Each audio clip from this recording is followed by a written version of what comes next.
I'll never forget the first time I played Oblivion.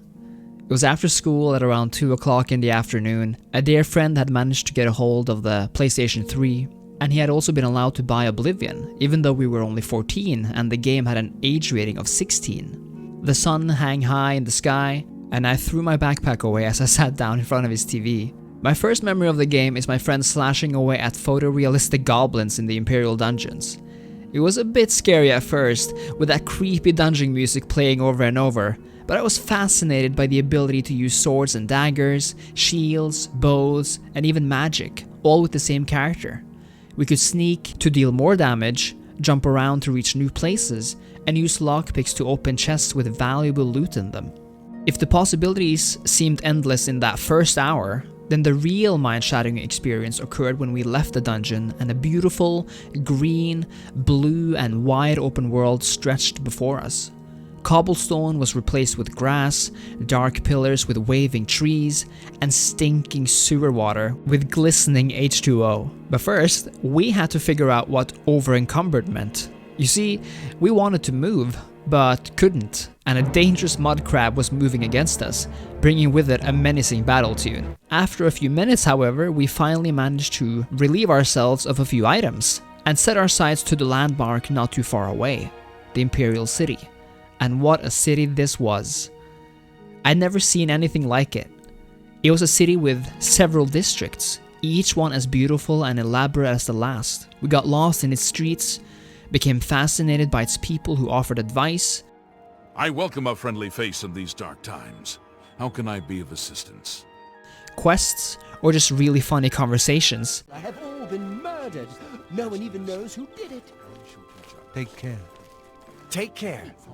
Morning. What's going on with you? And enthralled by its shops, shopkeepers, What kind of deal can I make for you today? and the bountiful vegetable crates. This amazing city had temples, hotels, a fighting arena, a center of government, and even a port side with actual pirates, and a really cool pirate ship. And of course, the music. So pleasant, so succulent that I could listen to it for hours, even though there were like 3 city tracks that went on repeat. The Imperial City was a marvel, an Oblivion so different from any other game I had played up until then, with so much more freedom, choice, and possibilities than in the Japanese role-playing games I was used to. I think most of these experiences encapsulates the Oblivion experience as a whole, the freedom of it all, and the depth present in virtually every facet of this country called Cyrodiil. It was the first role-playing game I played where the main story was supplemented by an onslaught of side quests, which in themselves offered unique, although varying, degrees of fun and memorable experiences.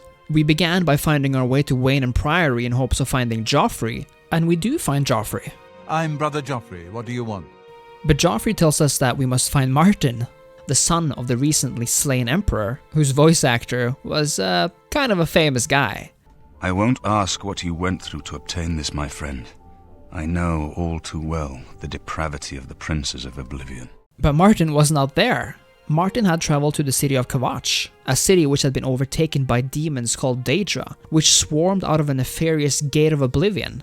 Now, you must remember, even though this game might not be the most beautiful today, my friend, back in the day, this looked hella scary. Soon, these gates would pop up all over the world for you to venture inside and close.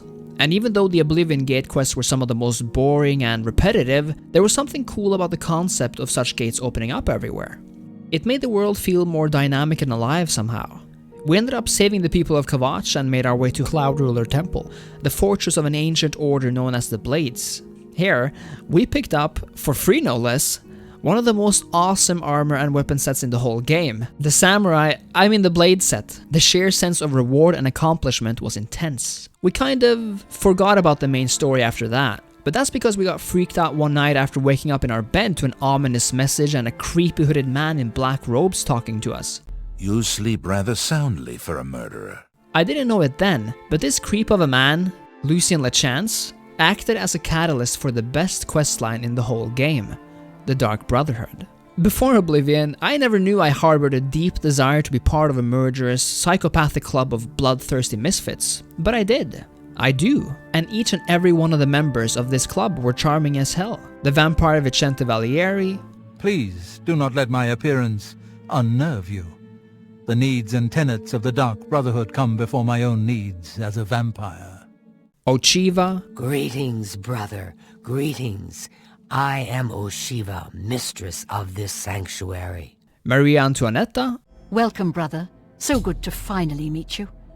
I hope you're getting along all right. Mirage Dar, If it isn't the newest member of the family, let's get one thing straight. The tenants prevent me from killing you, but I don't have to like you. and of course, Gogran Grobolmug. Welcome, welcome to the family. I'd hug you, but Ochiva told me not to. And the storyline is often equally great, with the best one, Whodunit, being memorable as heck. Do you like parties? Because you've been invited to one. Of course, you'll be killing all the other guests. Are you ready to attend? Where the mission is that you have to kill guests of a dinner party until you're standing face to face with the last one. This quest is an example of the most fun and best missions Oblivion has to offer, but also shows how Oblivion was different from the rest.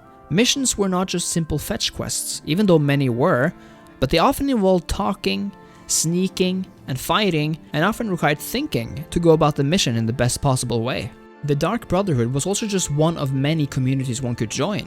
You had the Fighters Guild, the Mages Guild, the Thieves Guild, and there were unique quest lines for many other parties as well, like every individual Daedra Lord Shrine and the arena in the Imperial City, all quest lines which took advantage of the entire map and encouraged you to explore as you went along. With the Knights of the Nine expansion, you even got to create your own little Knights Templar order, and I can't express how awesome I found both this questline and the armor you received from it. On the mechanic side, Oblivion had a wide variety of level up possibilities, which was my first experience with such an advanced and open progression system. In essence, whatever weapon or skill you use while gaming, you also level up organically as you play. Using your sword a lot increases your blade skill, using heavy armor makes you better at wearing heavy armor as opposed to light armor, and literally running and jumping makes you better at running and jumping.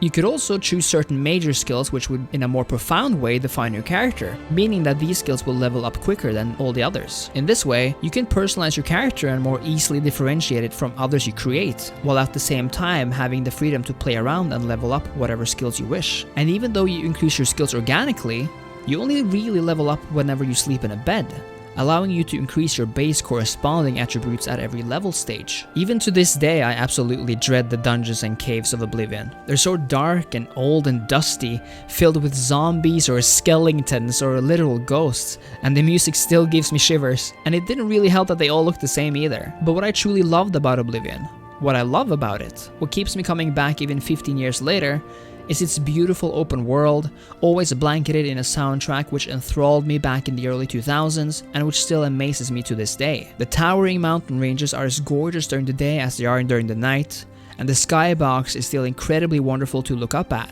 making it all the more liberating to emerge from some alien ruins or a sunken mine. I absolutely love the fact that the Imperial City is a landmark that can be seen from many faraway places, and truly enjoy the diverse towns and cities, from Skingrad and its vineyards to chilly and snowy Bruma, calm Coral, and seaside positioned Anvil. The Elder Scrolls 4 Oblivion might not be the game considered the best by older fans, nor the one best suited for modern gamers and newcomers, but to me, Oblivion will likely always remain my favorite Elder Scrolls game of all time. Whether it comes down to its cities, its memeable characters, music, overall vibe, or nostalgia, 15 years have passed, but Oblivion remains the same.